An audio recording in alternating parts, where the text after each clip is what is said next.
বৈষম্য বিরোধী ছাত্র আন্দোলন সুবর্ণচর শাখার পক্ষ থেকে সুবর্ণচরের সর্বসাধারণের অবগতির জন্য জানানো যাচ্ছে, আমরা ছাত্র সমাজের পক্ষ থেকে আপনাদের কাছে আহ্বান করব, আমাদের বাংলাদেশের ছাত্র সমাজ বৈষম্যের বিরুদ্ধে আন্দোলন করে রক্ত দিয়ে সংগ্রাম করে আমাদের বর্তমানে এই বাংলাদেশটাকে এই পর্যায়ে নিয়ে এসেছে। আমরা আপনাদের কাছে অনুরোধ করব, রাজনৈতিক সহিংসতায় আপনাদের আশেপাশের কোনো ভাইদের বাড়িতে হামলা ভাঙচুর লুটপাট করবেন না। আমরা বাংলার ছাত্র সমাজ এই ধরনের বৈষম্যের তীব্র নিন্দা জ্ঞাপন করি।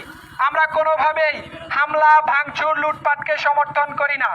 আমাদের অনুরোধ থাকবে, আমরা মিলেমিশে সকলে মিলে এই বাংলাদেশকে একটি সুন্দর বাংলাদেশ হিসেবে গঠন করে নিব।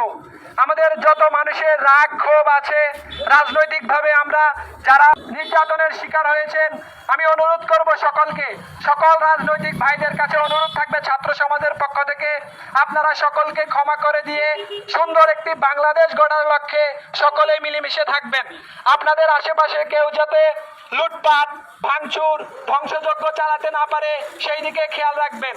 কেউ যদি চাঁদাবাজি করে আপনারা সকলে মিলে তাকে প্রতিহত করেন। প্রয়োজনে আমাদের ছাত্র সমাজকে জানান, আমরা সকলকে সাথে নিয়ে আমরা চাঁদাবাজদের রুখে দিব। আমরা এই বৈষম্যমূলক বাংলাদেশ চাই না।